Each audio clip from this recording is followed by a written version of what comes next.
Bonjour troupe, Faberglass de MMA Talk, je suis là aujourd'hui pour mon preview de l'UFC Fight Night Cater contre Ige ou UFC Fight Island 1 ou UFC Fight Island 2.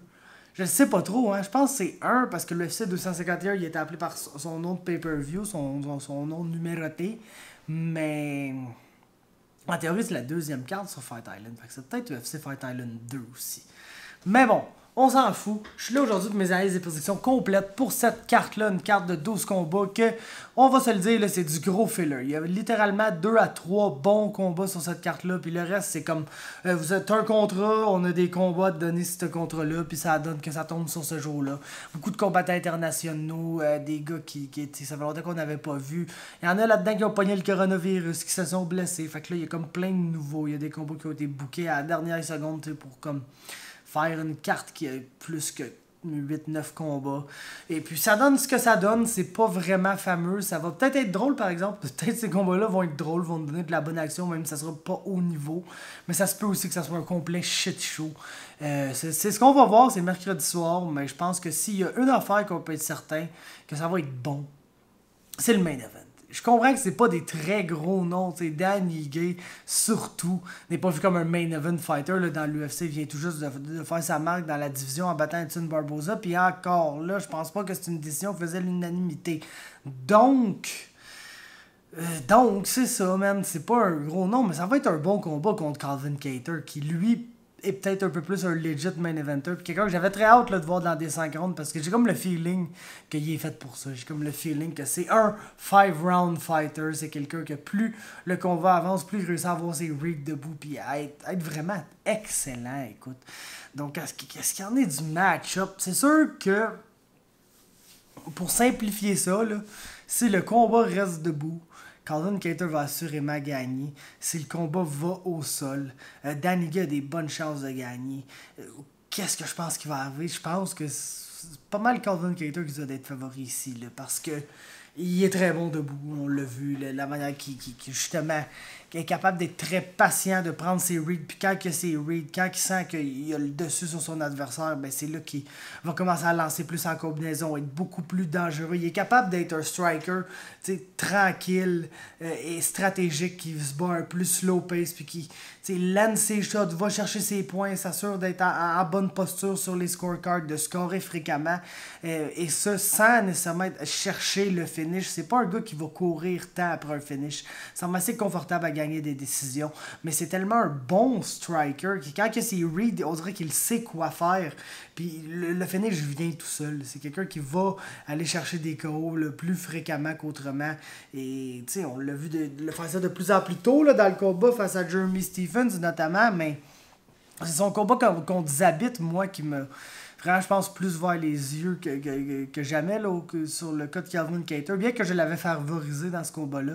Mais la façon dont au troisième round, il a juste comme pété la gueule à Zabit. C'est assez impressionnant. Puis je pense que c'est vrai, on a vraiment un très bon combattant entre les mains ici. C'est sûr que Dan Ige va essayer de mettre la pression là, dans ce combat-là, nécessairement. C'est pas mal son style. Aller de l'avant, essayer de garder ça le plus simple possible avec ses mains. Là.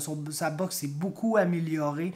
C'est pas encore au niveau d'un Calvin Kattar. C'est pour ça que je dis que si le combat se tient principalement debout, il va y avoir des problèmes là, pour Dan Ige, surtout à la longue dans ce combat-là. Il est bon pour mixer ses takedowns. C'est ce qui fait le mieux, je vous dirais. C'est un... T'sais, autant c'est rendu un bon striker qui est capable là, de se battre debout, de se débrouiller debout contre des gars élites dans la division. C'est le fait qu'il est capable de camoufler un overhand dans un level change qui fait qu'il est efficace. Si son striking, la menace du takedown reste toujours là, ça rend son striking plus efficace. L'affaire, c'est que je sais pas à quel point ça va être facile pour lui d'implémenter ce game plan-là face à Calvin Kattar qui, pour les premiers rounds, là, Kattar va être très content de reculer puis d'essayer d'un peu de jouer au matador là, avec Dan Ige, qui est un gars qui souvent avance en ligne droite, là, coupe pas tant la cage que ça, je vous dirais. Fait que je vois Calvin Kattar essayer de bouger alentour de lui, se trouver des bons angles pour lander ses punches, puis peut-être même pas gagner là, ces rounds-là. Ça se peut que les premiers rounds soient un peu à l'avantage de Dan Ige. Parce qu'il va mettre beaucoup de pression, va peut-être réussir à amener le combat dans le clinch là, contre la cage, puis ça va créer des moments que Dan Ige va être en contrôle positionnel du combat selon moi. L'affaire, c'est que Dan Ige, fade dangereusement là, au troisième round de pas mal tous ses combats. Donc autant je vois Calvin Kattar étant un excellent là, combattant de 5 rounds qui va devenir de meilleur en meilleur à chaque round, puis que d'après moi on le veut être très fort au troisième round, mais c'est rien à comparer ce qu'il aurait l'air dans un quatrième et dans un cinquième round. Puis on a Danny Gay qui c'est exactement l'inverse, que c'est un gars qui commence fort, mais dès le troisième round de ses combats, on le voit se fatiguer, puis c'est ça qui a fait que, tu sais, contre Edson Barboza, ça a été une décision très controversée parce qu'il a comme tellement perdu le troisième round que, oui, il a peut-être gagné les 2 premiers, mais l'image générale de la fin du combat, c'était Edson Barboza en plein contrôle. C'est pour ça qu'il y a beaucoup de gens qui sont plus ou moins d'accord avec la décision.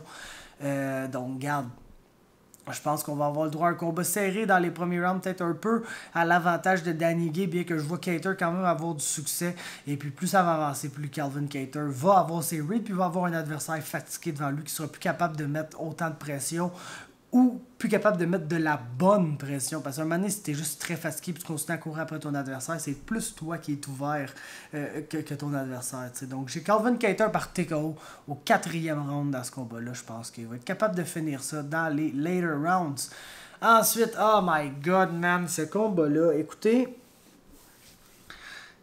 Tu sais, samedi, on a un main event flyweight, là. Pour le titre, Deiveson Figueiredo qui affronte Joseph Benavidez.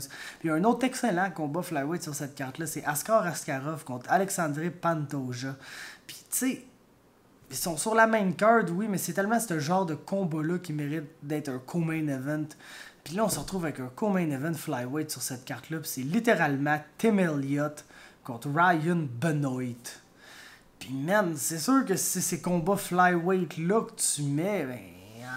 comme en headline, en co-headline, c'est sûr que les gens n'auront pas une full grosse opinion de la division flyweight parce que ça va être boboche un peu là, comme combat. Puis c'est un combat qui, d'un autre côté, me fait un peu, ben, je m'en dis mal, mais pas tant que ça parce que je m'en fous là, un peu de Tim Elliott pour être honnête avec vous, mais tu sais, dans le pic de Tim Elliott, c'est un combat que je pique pour Tim Elliott all day. Puis même même mercredi, ça se peut très bien que dans les 2-3 premiers échanges du combat, ben Tim Elliott take down Ryan Benoit, prenne son dos puis le choke. Là. Ça se peut très très bien. Je pense qu'il y a comme 50% de chance solide que ça arrive.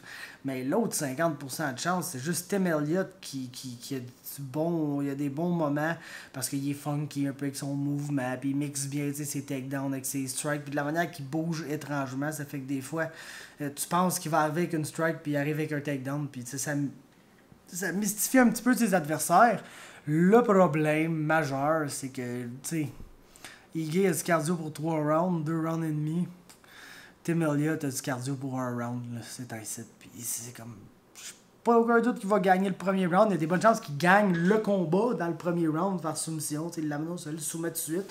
Mais quand il va gazote, ça va tomber le combat à Ryan Benoit. Puis Ryan Benoit, c'est pas le combattant qui est le plus intéressant. C'est un des seuls genres de slow-paced power puncher. Un peu comme les 2 gars qu'on a dans le combat juste en dessous, là, Jimmy Rivera et Cody Stamann.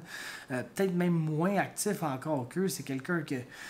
C'est un slow pace fighter, puis là, un moment donné, il va voir quelque chose, fait qu'il va rentrer avec un petit burst d'attaque, une coupe de punch en combinaison, puis là, il va reset, puis là, il va prendre son temps, puis c'est pas les meilleurs combats, mais on dirait que je peux juste pas me fier sur Tim Elliott, c'est ainsi, le gars gazote bien raide dans la majorité de ses combats, puis s'il se retrouve super fatigué à être genre vraiment désespéré pour des takedowns, je pense que c'est un combat que Ryan Benoit va gagner malheureusement par décision après avoir fort probablement perdu le premier round, mais avoir assez épuisé Tim Elliott dans ce round-là pour gagner les 2 autres après.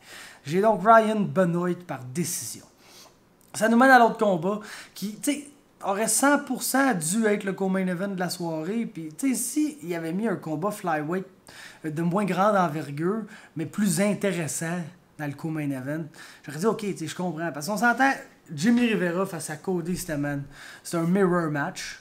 Puis ça sera pas le combat le plus excitant. Ça va être un bon combat, d'après moi, back and forth de striking.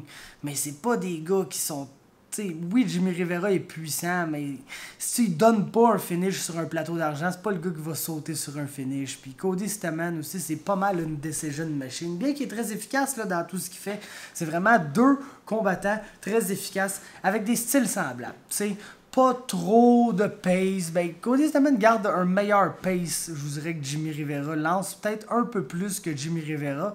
Jimmy Rivera met peut-être un peu plus de power qu'un Cody Stamann dans ses punches, puis est un meilleur counter-striker. Si on se rappelle bien, s'il se fait pas dropper là, par Peter Yan dans ce combat-là, personnellement, je pense qu'il aurait gagné. C'est la personne qui est passée le plus près de battre Peter Yan là, dans l'UFC jusqu'à présent. Puis oui, il est pas sur une bonne séquence ces temps-ci, il perd beaucoup de combats, mais il se bat absolument toujours contre des gars du top 5, là, contre les meilleurs des meilleurs dans la division. Puis tu sais, Cody Stamann, il est bon, il est on the rise, il est sur une bonne séquence. C'est sûr, quand tu regardes un peu la trajectoire de la carrière de ces deux fighters-là, tu te dis, ah oui, Stamann a plus de momentum en ce moment que Jimmy Rivera, mais Cody Stamann n'a jamais encore affronté le calibre de compétition que Jimmy Rivera a affronté. Là, si on regarde les derniers combats de chacun, Jimmy Rivera a comme un petit step down là, comparé à ses derniers combats en affrontant Cody Stamann. Puis pour Cody Stamann, il a le plus gros test de sa carrière en affrontant Jimmy Rivera.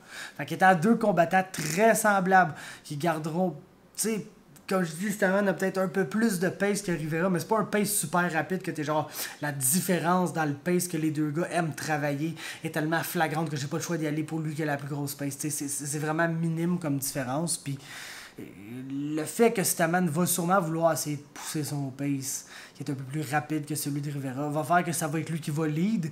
Donc Jimmy Rivera va pouvoir counter là où il est littéralement le meilleur et là où il a passé proche de battre Peter Yan. Littéralement, c'était en laissant Peter Yan venir à lui puis en essayant de le counter. Puis c'est un combat où justement, vu que Peter Yan n'a pas réussi à avoir beaucoup de read, il n'a pas réussi à atteindre le volume qu'il y a dans ses autres combats. Ça a fait un combat peut-être un peu plus lent, un peu plus slow pace. Puis comme j'ai dit, c'est les gros moments d'action où Peter Yan a droppé Rivera qui ont fait que ce combat-là est allé en faveur du maintenant champion bantamweight de l'UFC, Peter Yan. Donc j'ai Jimmy Rivera là, par décision dans ce combat-là. Je pense que ça va être serré, je pense que ça va être tactique, ça va être un bon combat intéressant. Pas un action fight que ça va brawler, mais un bon combat stratégique intéressant, mais quand même slow pace. Fait que Rivera par décision. Ensuite, c'est chez les dames, Molly McCann contre Taila Santos. Puis man, c'est pour garder ça pas long, là, je me trompe toujours, on dirait, ces combats de Molly McCann. Quand je pense qu'elle va gagner, ben elle perd. Puis quand je pense qu'elle va perdre, ben elle gagne souvent. Puis ici, j'ai de la misère parce que c'est un combat qu'elle peut très bien gagner de par son expérience dans l'UFC, de par le fait que elle est hard-nosed, elle est tough, puis elle a pas peur d'aller de l'avant, puis d'essayer de créer un brawl là, dans le combat. Puis c'est là qu'elle va se mettre à exceller parce que elle est bonne debout, mais c'est pas la plus technique. Elle est pas très bonne au sol si tu l'amènes au sol. Elle a pas full de moyens de se relever. Mais elle-même va essayer d'aller chercher des takedowns, puis s'installer sur le top, puis travailler de là. Puis elle est pas mauvaise quand elle réussit un takedown pour faire ces genres de choses-là. Donc, je me dis, c'est peut-être l'expérience qui va compter ici pour Molly McCann dans ce combat-là, mais si je regarde la technique des deux combattantes, c'est le jour et la nuit. Là. Taila Santos va être plus athlétique et beaucoup plus technique debout. C'est une bonne combattante Muay Thai. Puis oui, on l'a vu peut-être un peu avoir de problèmes avec le grappling de Mara Romero Borella dans son premier combat qu'elle a perdu. Là. Basically, c'est sa première défaite en carrière. Mais je le sais pas. J'ai tendance à vouloir la pique ici parce que j'ai pas l'impression que Molly McCann est une assez bonne offensive grappler pour donner du trouble à Taila Santos, qui s'est quand même bien débrouillé là, contre une bonne grappler généralement à Mara Romero Borella. Donc j'ai l'impression que c'est pas un combat où le grappling va vraiment compter, puis je pense que Taila Santos est juste beaucoup plus technique debout que Molly McCann. Donc j'ai Santos par décision. Ensuite, 170 livres, Abdul Razak Alassane est de retour. Après comme un procès pour viol, basically, où il a été acquitté. Il a été acquitté, il faut lui donner ça, mais c'est comme la manière que la juge a parlé, c'est comme ouais, je suis pas mal sûr qu'il est arrivé de quoi de fucked up, mais vous êtes comme pas full capable de le prouver, donc j'ai pas le choix d'acquitter l'autre. Fait que regarde, je sais pas trop quoi penser de ça, je pense qu'on n'a pas le choix d'y donner le bénéfice du doute, puis nous on n'est pas vraiment là pour parler de ça, mais c'est comme dur que ça soit pas dans ta pensée quand tu vois que ce gars-là va se battre. Il affronte Mounir Lazez, un gars qui s'est déjà entraîné à Montréal là, au Victory sous Jamie McGowan. Un distance kicker. Un kicker qui veut rester à distance puis kicker beaucoup. C'est pas mal ça sa game. Puis d'après moi, là, ce qui va arriver, c'est qu'il va se faire bulldozer par Abdulrazak Alassane. Que la seule affaire qu'il veut, c'est arriver en close range puis swing les bungalows. Puis ça n'a même pas besoin d'être technique parce que le gars était immensément puissant. Puis s'il touche la cible, soit qu'il va te knocker fret, soit qu'il va te faire assez mal pour te faire reculer. Puis là, il va pouvoir pendre sur toi. Puis c'est un opportuniste, quelqu'un qui est super game là, de vider son gas tank pour te battre. Puis c'est aussi un judoka, là, je crois, qui est vraiment très capable de se défendre là, au niveau du clinch puis au niveau de tout ce qui est plus échange de grappling. Chose qui, je pense que Mounir Lazez ne voudra même pas. Je pense que Lazez va vouloir rester à range puis essayer de le sniper. Ça va être très difficile. J'ai Abdulrazak Alassane par KO au premier round ici. Ensuite, on tombe ses prelims. On va essayer de faire ça rapidement. 185 livres, John Phillips affronte le short notice Khamzat Chimaev, que je suis content de voir dans l'UFC. J'aurais peut-être aimé le voir avoir un peu plus de polissage là, avant de rentrer. Le pauvre gars, il est 6-0, arrive avec très très peu d'expérience. Up One Division, c'est un welterweight. En temps normal, là, va se battre à 185 livres. L'affaire, c'est qu'il affronte comme probablement le pire 185 livres dans tout l'UFC. John Phillips, c'est un brawler qui va essayer de te knocker debout, que la majorité du temps sera même pas tant capable que ça. Parce que oui, il est puissant, mais il n'y a pas de setup. C'est pas un gars qui va réussir à te prendre par surprise avec rien. Là. Il court après toi en ligne droite, puis il swing des hooks, puis c'est comme souvent on sait que les knockouts sont causés par des punches que tu vois juste pas venir, les affaires qui te surprennent, puis John Phillips, il te surprendra pas avec rien. Puis l'affaire aussi, c'est qu'il est vraiment pas chaud au sol. Vraiment très pas chaud au sol. Puis Khamzat Chimaev, autant il arrive là avec aucune expérience, vraiment ultra green. Il a quand même affronté un bon niveau de compétition là, sur la scène régionale. Puis c'est un takedown artist ou ground and pound ou submission guy. Je pense que c'est exactement ça qu'il va faire. Puis il va probablement battre John Phillips au premier round. Au sol, soit par TKO, soit par soumission. Je pense que c'est plus facile de soumettre John Phillips que de lui passer un TKO. Là. Je pense que tu peux vraiment t'ostiner longtemps sur le top de lui à le ground and pound avant de réussir à le finir. Tu as probablement plus de chances de te gaz out que de le finir. Parce que si John Phillips a une affaire, c'est qu'il est immensément tough. Fait que je pense que ça serait beaucoup plus simple pour Chimaev de juste comme essayer de le ground and pound pour qu'il te donne son dos, puis un coup que tu as son dos, lui passer un rear naked choke. Je pense que c'est beaucoup plus facile que d'essayer d'y passer le TKO. Fait que c'est ça, j'ai Chimaev par soumission au premier round dans ce combat-là. Et Sandman, ben, ce que je dirais qui est le troisième et dernier bon combat de la carte. Ricardo Ramos affronte Lerone Murphy. Puis j'ai un peu de peine pour Lerone Murphy parce que, écoute, le gars est victime de son hype un peu. Il est arrivé, premier combat, personne ne le savait, 8-0, mais il a principalement affronté des gars avec des fiches absolument horribles sur la scène régionale en Angleterre. Là. Quand je dis horrible, c'est genre des fiches de comme 8-31. 11-50, 10 petites affaires de même qui n'ont pas rapport. Et on se demandait qu'est-ce qu'il allait avoir l'air contre la compétition potable. Il affrontait Zubaira Tukhugov, puis il a sorti un draw de ce combat-là. Il a réussi à faire un combat nul contre Tukhugov. Fait que là, c'est sûr que l'UFC s'est dit Tukhugov il est très bon, un des 25 meilleurs dans la division. Tu viens de faire un draw contre lui. Donc on va te booker contre d'autres très bons combattants. Puis il se retrouve contre Ricardo Ramos qui. Man, Lerone Murphy est très bon, j'ai hâte de voir comment il va se développer, mais c'est un dur match-up pour lui. Oui, il va avoir le reach advantage, mais c'est comme Ricardo Ramos est à peu près un des long strikers qui sert le moins de son reach. On s'entend que le gars, ce qu'il veut, c'est être dans la pocket, échanger avec toi, lance un très bon volume de strike, puis on l'a vu le contre Ayman Zahabi, il est lethal là, avec ses spinning elbows et ses spinning back fists. C'est quelque chose que, oui, des fois il le fait trop souvent, il va se crisser hors position, mais la fois qu'il va te toucher solide avec, il va presque assurément là, te mettre dans le pétrin. Donc, le feeling que j'ai un petit peu ici, c'est que le Lerone Murphy va peut-être être un peu outmatch debout, va sentir qu'il se fait out volume, fait qu'il va peut-être essayer de revert à son grappling qui est pas mauvais. L'affaire, c'est que Ricardo Ramos, avec quoi il a fait son nom, c'est que c'est un excellent striker, assez dangereux parce qu'il est très très très agressif debout.